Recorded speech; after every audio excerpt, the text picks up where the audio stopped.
नमस्कार दोस्तों। कहानियों की श्रृंखला में आज सुनेंगे मालती जोशी जी की कहानी दर्द का रिश्ता। लेकिन उससे पहले मेरा आपसे विनम्र अनुरोध है कि अगर मेरे द्वारा सुनाई हुई कहानियाँ आपको अच्छी लगती हैं तो मेरे चैनल को सब्सक्राइब ज़रूर करें, लाइक करें और अपने दोस्तों और परिचितों में शेयर भी करें। बेल आइकन दबाना बिल्कुल भी ना भूलें। आज सुनिए दर्द का रिश्ता। सुबह 6:30 का मुहूर्त था। ईला को तो विश्वास ही नहीं था कि बच्चे इतनी जल्दी उठ पाएंगे, क्योंकि इस मुहूर्त को पकड़ने के लिए कम से कम 2 घंटे पहले उठना जरूरी था। तब तो सारे काम निपट पाते। सबसे पहले कुल देवता की प्राण प्रतिष्ठा होनी थी। उसके लिए पूरे परिवार का स्नान करना आवश्यक था। बेचारे बच्चों को तो 2 बार नहाना पड़ा, एक बार मुंडन से पहले, फिर एक बार मुंडन के बाद। उसका मन हुआ कि मुंडन के लिए मना ही कर दे, पर सास का डर था, वे कभी नहीं मानेंगी। अभी 8-10 दिन पहले ही उसने डरते डरते कहा था, मम्मी जी आजकल मुंडन का रिवाज ही नहीं रहा। मेरे भाई ने भी। अरे उतने बड़े लड़के के कोई बाल उतरवाता है? मम्मी जी ने उसकी बात बीच में ही काट दी थी। अब तो ये है कि जब मन आया जनेऊ डाल लो, पर असली उम्र तो यही है। उन्होंने दोनों पोतों को अंक में भरते हुए कहा था। पर बाल उतरवा कर पता नहीं कैसे लगेंगे, सिर्फ कैंची भर छुआने से नहीं चलेगा। अरे तुम देखना कितने सुंदर लगेंगे, सास ने उसे आश्वस्त किया था। और सचमुच दोनों बड़े प्यारे लग रहे थे। छोटी सी धोती, छोटा सा उत्तरीय, गले में जनेऊ, हाथ में दंड, सिर पर लहराती छोटी सी चोटी और घुटे सिर पर अक्षत रोली से बना सांतिया। उसे लगा अपने छौनों को अपनी ही नजर न लग जाए कहीं। उसकी सास किसी को बड़े गर्व से बता रही थी, हमारी 3 पीढ़ियों में किसी के यहाँ बेटी नहीं हुई, सबके 2-2 बेटे ही हैं। मेरी सास के 2 बेटे थे, हम देवरानी जेठानी के 2-2 बेटे हैं, मेरी बहुओं के भी 2-2 बेटे ही हैं। लगे हाथ अजय के बच्चों को भी जनेऊ पहना देती ना, किसी ने कहा था भाई, उसी के लिए साल भर से रुके हुए थे, पर उसे छुट्टी ही नहीं मिल रही। क्या करें, इधर ये बच्चे बड़े हुए जा रहे थे। हमने कहा इन्हें ही निपटा दो, जब उन बच्चों का संयोग बनेगा उनकी कर देंगे। वैसे छुट्टी का तो बहाना था। अजय ने साफ कह दिया था कि मैं इन ढकोसलों में विश्वास नहीं करता। इस तरह पैसा फूंकने से तो अच्छा है बैंक में रख दो, बच्चों के ही काम आएगा। ईला ने देवर को समझाने की कोशिश की थी, हर बात को उपयोगितावाद से जोड़कर मत देखो भैया, संस्कार भी महत्वपूर्ण होते हैं। मम्मी पापा जी की भावना का भी प्रश्न है। और एक बात है, मेरे या विनीता के माँ बाप इस घर में किस बहाने से आएंगे? बच्चों की शादी में तो अभी बहुत देर है, उसमें हमारा रोल होगा भी कि नहीं कौन जानता है। भाभी, आप पता नहीं किस युग में जी रही हैं। आपके या विनीता के मम्मी पापा को हमारे यहाँ आने के लिए बहाना क्यों चाहिए? आपके यहाँ की बात मैं नहीं जानता, पर विनीता के मम्मी पापा तो हर 2 साल में मेरे यहाँ आते ही रहते हैं।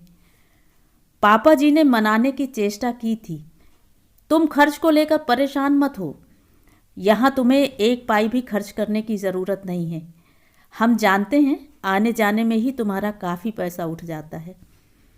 खर्च की बात नहीं है पापा, दरअसल मेरा इन सब बातों में विश्वास ही नहीं है, और यहाँ आकर तो यह सब बहुत ही बेमानी लगता है। तो गेट टुगेदर समझकर ही आ जाओ, उसने साफ मना कर दिया। कहा, और वैसे ठीक ही कहा। पापा, इस समय आऊँगा तो सब लोग काँव काँव करेंगे। दलीलें देता फिरूंगा तो सब कहेंगे कि विदेश जाकर फिरंगी बन गया है, धर्म कर्म सब भूल गया है। इसीलिए फिर कभी आऊँगा, अभी इस मौके पर नहीं। इस मौके पर आते तो अच्छा लगता। खैर तुम्हारी मर्जी, पापा जी ने उसास भरकर कहा था और फ़ोन रख दिया था। मम्मी जी बहुत उदास हो गई थी। पापा जी ने समझाया भी था, लड़के एक बार बाहर निकल जाते हैं तो अपने नहीं रहते। कभी कभार फ़ोन कर लेता है, साल 2 साल में चक्कर लगा जाता है, इसी को गनीमत समझो। पर किसी भी माँ का मन क्या ऐसी बातों से बहलता है? ईला उनकी व्यथा खूब समझ रही थी। मेहमानों से घर भरा हुआ था, सोने बैठने तक को जगह नहीं थी। पर उस एक मेहमान के बिना सब सूना लग रहा था। अपने 4 पोतों को अगल बगल बिठाकर मातृ भोजन करवाने का उनका सपना धरा रह गया था। संजय अलग कुढ़ रहे थे। जो नहीं आया उसके लिए बिसूर रही हैं, जो यहाँ खट रहा है उसकी कोई कीमत नहीं है। घर की मुर्गी दाल बराबर, इसी को तो कहते हैं। हर कोई उसी को पूछ रहा है, जैसे हम कुछ हैं ही नहीं। ईला की एक दूर की बुआ सास दूसरे के कान में फुसफुसा रही थी। अजय तो खैर परदेश में है, उसकी कोई मजबूरी रही होगी तभी नहीं आ पाया। पर बड़े भैया तो शहर में हैं, घर के बड़े बुजुर्ग हैं, उनको तो बुलाया होता। 2 बेटों का दम्भ भर रही हैं।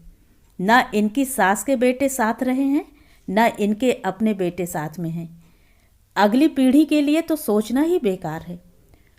उनकी बातें सुनकर ईला मन ही मन कांप गई थी। उसकी आंखों में बेवजह आंसू भर आए थे। ईला ने बहुत चाहा था कि इस शुभ मौके पर बड़े पापा जी और मम्मी भी आएं। उसने दबी जबान से संजय से कहा भी था, पर उसने एकदम घुड़क दिया था, खबरदार, मम्मी के सामने भूलकर भी यह बात मत छेड़ना। उनका दिमाग वैसे ही खराब हो रहा है, और उन लोगों के लिए तुम क्यों मरी जा रही हो? संबंध एक बार टूट गए तो टूट गए बस। उन लोगों को न मेरी शादी में बुलाया गया था, न अजय की शादी में। फिर अब क्या नई बात हो गई? वह अपने पति से कैसे कहती कि उसे अपने बच्चों के लिए उन लोगों का आशीर्वाद चाहिए। पता नहीं क्यों उन लोगों के लिए उसके मन में अगाध श्रद्धा है। बड़ी मम्मी जी को तो एक बार देखते ही वह उनकी मुरीद हो गई थी। ईला जानती है कि पापा जी भी उसी की तरह मन में छटपटा रहे होंगे, पर बेचारे मजबूर हैं। अपने मन की बात कह देंगे तो अभी मेहमानों के सामने तमाशा खड़ा हो जाएगा। पापा जी ही तो उसे पहली बार उन लोगों से मिलवाने ले गए थे। मम्मी जी अपनी सत्संग मंडली के साथ 2 दिनों के लिए गिरिराज जी गई हुई थी। दोपहर में पापा जी को चाय देने गई तो बोले, बहू रानी, घर में बोर हो रही हो ना, चलो तुम्हें यहाँ के प्रसिद्ध मंदिर दिखा लाऊं। मना करने का प्रश्न ही नहीं था। तैयार होकर सिमटी सिकुड़ी वह उनकी बगल में जाकर बैठ गई। कुछ देर तक घूमने के बाद गाड़ी जहाँ जाकर खड़ी हुई वह मंदिर तो कतई नहीं लग रहा था। फाटक के पार बजरी की एक संकरी सी घुमावदार सड़क थी। सड़क के छोर पर पुराना किंतु बड़ा सा बंगला नजर आ रहा था। वह अभी सोच ही रही थी कि पापा जी ने कहा, बेटे फाटक खोलोगी? उसने उतरकर आज्ञा का पालन किया। गाड़ी के प्रविष्ट होने पर उसने पुनः फाटक बंद किया। पापा जी तब तक उसके लिए रुके रहे। वह गाड़ी में पुनः जाकर बैठ गई और गाड़ी कुछ ही सेकंड में एक भव्य पोर्च में जाकर खड़ी हो गई। बरामदे में बैठा एक बूढ़ा सा चौकीदार अदब से उठकर खड़ा हो गया। उसकी कुशल क्षेम पूछने के बाद पापा जी ने दरवाजे पर खड़े होकर आवाज़ दी, भाभी कहाँ हो? भीतर से एक भव्य आकृति निकली। दमकता गोरा रंग, चौड़े पाट वाली सीधे पल्ले की साड़ी, माथे पर बड़ी सी बिंदी, हाथ भर लाल सुर्ख चूड़ियाँ। पूरा व्यक्तित्व ही इतना प्रभावशाली था कि पापा जी को कुछ कहना ही नहीं पड़ा। ईला स्वयं ही उनके चरणों में झुक गई। उसे उठाकर अंक में भरते हुए उन्होंने कहा, लाला ये कैसा मजाक है? मजाक कैसा? तुम्हारी बहू है, पैर पड़ने आई है। भैया कहाँ हैं? वे वही हैं जहाँ उन्हें होना चाहिए। पर मैं पूछती हूँ, ये कौन सा तरीका है? आने से पहले क्या एक फ़ोन नहीं कर सकते थे? अब बहू को क्या मैं खाली हाथ देखूंगी? इसे सिर्फ तुम्हारा आशीर्वाद चाहिए भाभी। फिर भी अगर तुम्हारा मन ना माने तो अपने खजाने में से एक चिंदी उठाकर दे देना, वह धन्य हो जाएगी। भैया कहाँ हैं? अपने कमरे में, और कहाँ होंगे? किसी किताब में सिर डाले बैठे होंगे। फिर तीनों का काफिला उस कमरे की ओर चला। ईला अब भी बड़ी मम्मी जी की ममता भरी बाह के घेरे में ही थी। कमरे में जाकर देखा, बड़े पापा जी सचमुच आराम कुर्सी में लेटकर पुस्तक पढ़ रहे थे। आहट होते ही उठ बैठे। ईला ने देखा, हूबहू उसके ससुर की आकृति थी। हाँ, रंग ज़्यादा उजला था और बाल भी। ये श्रीमान जी आए हैं, अपनी बहू को लेकर मुंह दिखाई वसूलने। तब तक ईला ने आगे बढ़कर उनके पैर छू लिए थे। वे आशीर्वाद देना भूल गए और अस्त व्यस्त होकर जेब टटोलने लगे। अब ये नाटक रहने भी दो। तुम्हारी जेब में कभी कुछ निकला है जो आज निकलेगा? ठहरो, मैं ही कुछ करती हूँ। करीब 5-10 मिनट बाद वे भीतर से लौटीं।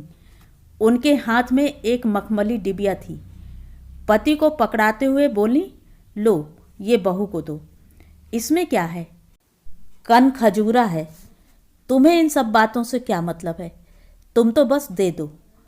उन्होंने दे दिया और ईला ने बड़े संकोच के साथ उसे ग्रहण किया। पापा जी ने फौरन खोलकर देखा। झिलमिल करते जड़ाऊ झुमके थे। असली हैं? अपने सुनार से जचवा लेना। ईला संकोच से गड़ गई। समझ में नहीं आ रहा था कि नोक झोंक असली है या नकली। तभी पापा जी बोले, पूरी तैयारी के साथ बैठी थीं और इतनी देर से यूं ही नाटक किए जा रही थीं। पापा जी की आवाज़ इस समय एकदम तरल थी। उन्होंने मिश्री घुले स्वर में कहा, तैयारी कैसे न करती? मुझे विश्वास था कि तुम बहू को लेकर एक दिन ज़रूर आओगे। थोड़ा सा मुंह जुठार कर वे लोग चलने लगे तो बड़ी मम्मी जी ने एक कांजीवरम साड़ी और खील मखानों से उसकी गोद भर दी। फिर ईला की ठोड़ी छूकर बोली, लाला, बहू तो तुम बहुत सुंदर लाए हो। छांट कर लाया हूँ। तुम्हारे साथ खड़ी होने लायक तो होनी चाहिए कि नहीं? अरे, हमारे साथ कहाँ खड़ी होगी ये? उन्होंने उसास भरकर कहा। और कौन इन्हें हमारे साथ खड़ी होने देगा? उनके प्रत्येक शब्द से विषाद जैसे छलका पड़ रहा था। लौटते हुए पापा जी ने कहा, बहू रानी, इतना तो तुम समझ ही गई होगी कि यहाँ आने की बात किसी को बतानी नहीं है। जी, किसी को मतलब संजय को भी नहीं बताओगी? जी? उसके स्वर में आश्चर्य था। अपनी अम्मा का श्रवण कुमार है वो, नहीं तो मैं तुम दोनों को जोड़े से नहीं भेजता। बहुत मन था मेरा कि तुम्हें इन दोनों का आशीर्वाद मिले, इसीलिए ले आया। पापा जी, ये चीज़ें किसी को दिखाने की ज़रूरत नहीं है। संजय पूछे तो कह देना मैके से आई हैं। इतना झूठ तो वह नहीं बोल सकती थी। हाँ, अपने भाई की शादी में उसने खूब ठाठ से ये दोनों चीज़ें पहनी और बताया कि हमारी बड़ी मम्मी जी ने दी है। उसके मन में कितने ही प्रश्न उठते थे, पर संकोच के मारे कभी पूछ नहीं पाई। बाद के वर्षों में यही जाना कि उसकी सास शायद हीनता बोध से ग्रस्त हैं। जिठानी परम सुंदरी हैं। जेठ जी शहर के सबसे बड़े वकील हैं। उनके दोनों बेटे विदेश सेवा में ऊंचे पदों पर हैं। दोनों बहुएं बहुत बड़े घरों से आई हैं। शायद इसीलिए वे जिठानी को सहज भाव से नहीं ले पाती। एक ही शहर में रहने के कारण अक्सर ही उन लोगों से सामना हो जाता था। रिश्तेदार कॉमन थे, परिचित थे, दोनों घरों के समान ही थे, इसलिए शादी ब्याह में मुलाकात हो ही जाती थी। पहले पहल तो ईला को बहुत संकोच होता। जिससे इतना स्नेह मिला, उससे अपरिचय का नाटक कैसे करें? फिर उसने नाटक करना छोड़ दिया। मम्मी जी की नज़र बचाकर वह उन दोनों के चरण स्पर्श कर आती थी। आशीर्वाद मिलता था तो मन तृप्त हो जाता था। बाद में तो शायद मम्मी जी को पता भी चल गया था, पर उन्होंने कभी कुछ कहा नहीं। हाँ, श्रवण कुमार से ज़रूर कहलवाया था, पर ईला ने तपाक से जवाब दिया था, मेरी तो उनसे कोई लड़ाई नहीं है। फिर मेरे संस्कार भी ऐसे नहीं हैं कि बड़े बुजुर्गों को देखकर अनदेखा करूं, और सिर्फ प्रणाम ही तो करती हूँ। बदले में आशीर्वाद ही तो मिलता है, फिर इतनी हाय तौबा क्यों? संजय अपना सा मुँह लेकर रह गया था। सात्विक हुआ था तब भी पापा जी उसे चोरी छिपे बड़ी कोठी लेकर गए थे, पर स्वास्तिक के समय उसकी यह इच्छा अधूरी रह गई। उन दिनों पापा मम्मी अजय के पास यूएसए में थे। विनीता के यहाँ बच्चा होने वाला था। ईला की शादी के कोई साल 1.5 साल बाद ही अजय की शादी हुई थी। शादी के बाद वह करीब महीना भर घर में था, पर विनीता को पापा जी कभी बड़ी कोठी लेकर नहीं गए। ईला ने एक बार यह बात उठाई थी तो पापा जी बोले, बेटा, आशीर्वाद का महत्व केवल संस्कारी व्यक्ति ही समझ सकता है। मैंने तुम्हें महीना भर परख लिया था, उसके बाद ही वहाँ लेकर गया था। तुम्हारी देवरानी तो लगता है जैसे अमेरिका में ही पैदा हुई है। उसे लेकर जाने का मन ही नहीं हुआ। ईला को लगा कि इससे बड़ा सर्टिफिकेट उसके लिए कोई हो ही नहीं सकता। मुख्य संस्कार तो 6:30 बजे ही संपन्न हो गया था। उसके बाद मंत्र दीक्षा हवनादि कार्यक्रम चलते रहे। साथ साथ मेहमानों का चाय नाश्ता भी चलता रहा। संजय बेदी पर बैठे थे, इसलिए सारी भागदौड़ पापा जी ही कर रहे थे। बीच में थोड़ी फुर्सत मिली तो एक कोने में बैठकर वे थोड़ा सुस्ता लिए। 9 बजे से रिसेप्शन था, फिर तो बिजी हो ही जाना था। ईला ने इसी फुर्सत का फ़ायदा उठाया। पास जाकर बोली, पापा जी, आज मेरी एक इच्छा पूरी करेंगे? बोलो बेटा, आज तक ऐसा कभी हुआ है कि तुमने जो मांगा है हमने ना दिया हो? आज आप मेरे बच्चों को बड़ी मम्मी जी का आशीर्वाद दिलवा दीजिए। वे क्षण भर उसे देखते रहे, फिर बोले, you are asking for the impossible dear. आज तो मैं यहाँ से हिल भी नहीं सकता, तुरंत हंगामा हो जाएगा। बच्चों को लेकर कहीं जाने का तो सवाल ही नहीं उठता। उसका चेहरा इतना सा निकल आया। सॉरी बेटे, उन्होंने उसकी पीठ थपथपाकर कहा। अपन कलवल चले चलेंगे। बाद में उसे अपने आप पर बहुत गुस्सा आया। सब कुछ जानते बूझते ऐसा प्रस्ताव करने की क्या ज़रूरत थी? खुद भी दुखी हुई, उन्हें भी दुखी कर दिया। ठीक 9 बजे से लोग आने लगे थे। सुबह का वक्त था, इसलिए स्वल्पाहार का ही आयोजन था, पर वह सिर्फ कहने भर को स्वल्पाहार था। गुजराती, मराठी, पंजाबी, मद्रासी सारे प्रांतों का नाश्ता वहाँ उपलब्ध था। बच्चे अपनी ब्रह्मचारी वेशभूषा में स्टेज पर विराजमान थे और खूब खुश हो रहे थे। उपहारों का ढेर लग गया था, जिसे देखकर वे अधीर हो रहे थे। उसने बार बार आंख से बरजा न होता तो अब तक आधे पैकेट खुल गए होते, पर 12 बजते बजते वे लोग ऊब गए, एकदम निढाल ही हो गए। पापा जी की एक मुँह बोली बहन बोली, भाभी, बच्चे तो एकदम उनींदे हो रहे हैं। उनींदे नहीं होंगे, सुबह 4 बजे के जगे हुए हैं, उस पर 2-2 बार नहा भी चुके हैं। अरे तो उन्हें खाना वाना खिलाकर सुला दो ना। आज उन्हें ये खाना थोड़े ही मिलेगा, आज तो वे फरियाली खाएंगे। हाय राम, तो क्या दिन भर उपासे रहेंगे? हाँ, शाम को गाजे बाजे के साथ मंदिर जाएंगे, वहाँ नए कपड़े पहनेंगे, फिर घर लौटकर खाना खाएंगे। शाम तक तो बेचारे हलकान हो जाएंगे। भाभी, इन्हें मैं अपने घर ले जाती हूँ, खिला पिलाकर सुला दूंगी। यहाँ हड़बोंग में सो नहीं पाएंगे। अच्छी नींद हो जाएगी तो शाम को फ्रेश लगेंगे, सब कुछ एंजॉय कर सकेंगे। आज वैसे किसी के घर जाते नहीं हैं। कमाल करती हो भाभी, क्या मेरा घर भी पराया हो गया? ईला, बच्चों के खाने का सामान लेकर मेरे साथ चलो, उन्हें सुलाकर फिर अपनी सास का हाथ बटाने आ जाना। ईला ने सास की ओर देखा, वहाँ अस्वीकार साफ झलक रहा था, पर मुंह से वे कुछ कह नहीं पा रही थी। उसने मौके का फ़ायदा उठाया, विनम्र स्वर में बोली, मम्मी जी, बुआ जी ठीक कह रही हैं। बच्चे यहाँ सो नहीं पाएंगे और फिर पूरी शाम खिन करेंगे। वैसे भी दोनों इतनी सारी चीज़ें सामने देख रहे हैं तो खाने की जिद कर रहे हैं। यहाँ से दूर रहेंगे तो जो दूंगी चुपचाप खा लेंगे। गाड़ी में बैठते ही बुआ जी बोली, बाप रे, तेरी सास से पार पाना तो बहुत मुश्किल काम है, पता नहीं तू कैसे निभाती है। इला चुप बनी रही।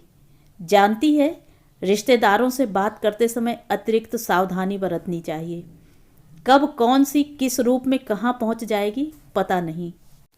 बुआ जी के ड्राइंग रूम में पांव देते ही वह आश्चर्य से ठगी रह गई।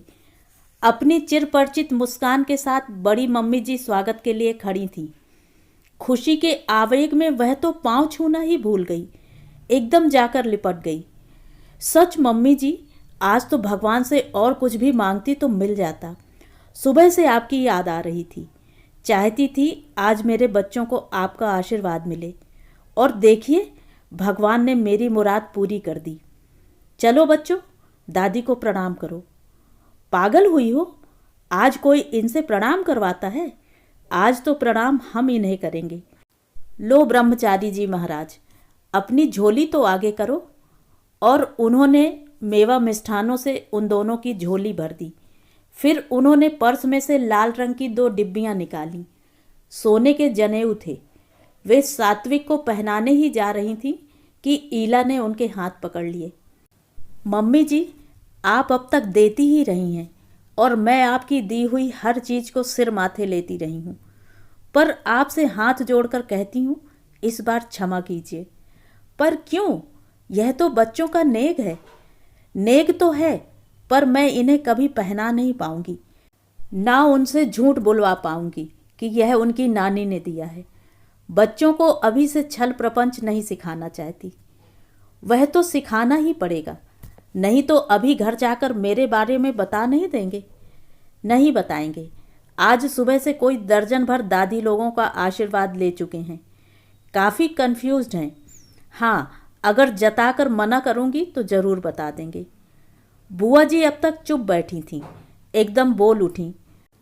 और बहू रानी, हम जो तुम्हें छल प्रपंच करके यहाँ लाए हैं उसका भी कुछ ख्याल है? मतलब इतनी देर से भगवान को यूं ही धन्यवाद दिए जा रही थी, जबकि इसके असली हकदार मेरे भैया हैं। आपका मतलब पापा जी से है? और क्या, भगवान ऐसे लाड़ लड़ाने वाले ससुर सबको दें। मजाल है जो बहू की एक भी इच्छा अधूरी रह जाए। ईला का मन बुझ सा गया। वह तो समझी थी कि मम्मी जी उसके प्यार के डोरे में बंधकर यहाँ आई हैं। पापा जी के लिए तो हृदय कृतज्ञता से भर उठा था, फिर भी वह कसक तो बनी रही। धीरे से उसने कहा, आप इतनी तैयारी के साथ आई थी कि मुझे लगा। तैयारी तो पूरी थी, मुझे मालूम था तुम आशीर्वाद लेने ज़रूर आओगी, पर यह नहीं पता था कि आशीर्वाद देने मुझे जाना पड़ेगा, और वह भी आज ही। सॉरी, मेरी वजह से आप लोगों को बहुत कष्ट हुआ, आपको, बुआ जी को भी। कष्ट तो अब होगा बहू रानी। छोटी भाभी को अगर पता चल गया ना, तो उस घर का दरवाज़ा मेरे लिए हमेशा को बंद हो जाएगा। और मेरे लाडले देवर का कोर्ट मार्शल होगा सो उसकी कोई चिंता नहीं। वह हंस दी। पापा जी कोर्ट मार्शल की परवाह नहीं करते। करते होते तो मुझे लेकर आपके यहाँ कभी नहीं जाते। वे तो बस घर में शांति चाहते हैं, इसीलिए मम्मी जी की हाँ में हाँ मिलाते चलते हैं। और तुम्हें अपने लिए डर नहीं लगता? नहीं, क्योंकि वे मुझसे कभी कुछ नहीं कहती। मेरे सामने छोटा होना नहीं चाहती, इसीलिए जो कुछ कहना होता है अपने बेटे से कहलवाती हैं, और उनसे मैं निपट लूँगी। देखा भाभी, तुम्हारी बहू कैसी घुटी हुई है, और तुम सोचती हो बड़ी सीधी है। उसी समय घड़ी ने टन से 1 बजने का संकेत दिया। बड़ी मम्मी एकदम उठ खड़ी हुई। अच्छा ननद रानी, अब चलती हूँ, नहीं तो मेरा कोर्ट मार्शल हो जाएगा। तुम्हें तो मालूम है, तुम्हारे बड़े भैया ठीक 1:30 बजे टेबल पर पहुँच जाते हैं। फिर दोनों बटुक महाशयों को अंक में भरते हुए बोली, ईला, तुम्हारी ये राम लखन की जोड़ी बड़ी प्यारी लग रही है। शाम को इनकी नज़र ज़रूर उतार देना। नज़र तो इनकी दादी उतारेंगी, पर मम्मी जी, आप इन दोनों के सिर पर हाथ रखकर आशीर्वाद दें कि ये जोड़ी हमेशा ही बनी रहे, कभी टूटे नहीं। रोजगार के लिए ये भले ही दुनिया के ओर छोर पर हों, पर मन से हमेशा पास रहें। ऐसे चाहे सालों साल एक दूसरे की शक्ल न देखें, पर सुख दुख में सदा साथ रहें। वे सूखी हंसी हंस दी। आशीर्वाद मांगा भी तो किससे? भला मैं किस मुंह से यह आशीर्वाद दूंगी?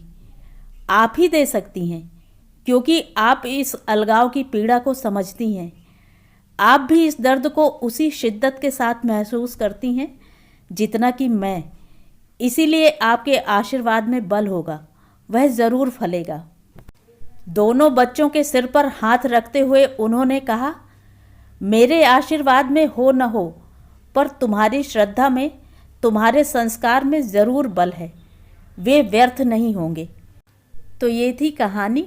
कहानी आपको कैसी लगी कमेंट करके ज़रूर बताएं।